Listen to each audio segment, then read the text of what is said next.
നിലമ്പൂരിലെ ദയനീയ പരാജയത്തിൽ സിപിഎമ്മിൽ കല്ലുകടി. എം സ്വരാജിനെ സ്ഥാനാർത്ഥിയാക്കിയതിൽ ഒരു വിഭാഗത്തിന് എം.വി. ഗോവിന്ദനോട് കടുത്ത എതിർപ്പാണ്. പാർട്ടിയിലെ ഭൂരിപക്ഷം വി വസിഫിനെ സ്ഥാനാർത്ഥി ആക്കണം എന്ന് നിർദ്ദേശം മുന്നോട്ട് വച്ചപ്പോൾ എം.വി. ഗോവിന്ദന്റെ വാശിയാണ് എം സ്വരാജിനെ സ്ഥാനാർത്ഥിയാക്കിയത്. ഇന്ന് ചേർന്ന സിപിഎം സെക്രട്ടേറിയറ്റിൽ ഈ വിഷയം ചർച്ചയായേക്കും.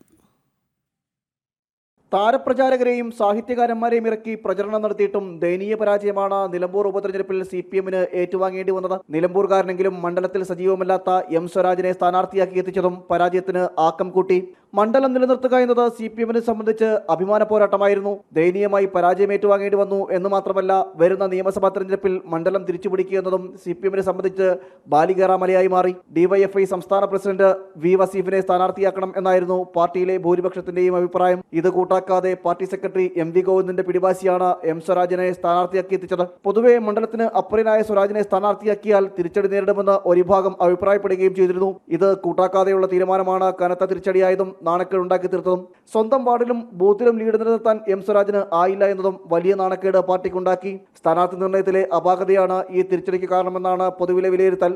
വിഷയത്തിൽ നേതാക്കൾക്കിടയിലെ അമർഷവും പൊട്ടിത്തെറിയും നിലനിൽക്കുന്നതിനിടയിലാണ് ഇന്ന് സിപിഎം സംസ്ഥാന സെക്രട്ടേറിയറ്റ് ചേരുന്നത്. വിഷയം സംസ്ഥാന സെക്രട്ടേറിയറ്റിൽ ചർച്ച ചെയ്തേക്കും. രൂക്ഷമായ വിമർശനങ്ങളാകും എം.വി. ഗോവിന്ദനെതിരെ സംസ്ഥാന സെക്രട്ടേറിയറ്റിൽ ഉയരുക. തുടർന്ന് നടക്കുന്ന സംസ്ഥാന സമിതിയിലും വിഷയം ചർച്ച ചെയ്യാനും സാധ്യതയുണ്ട്.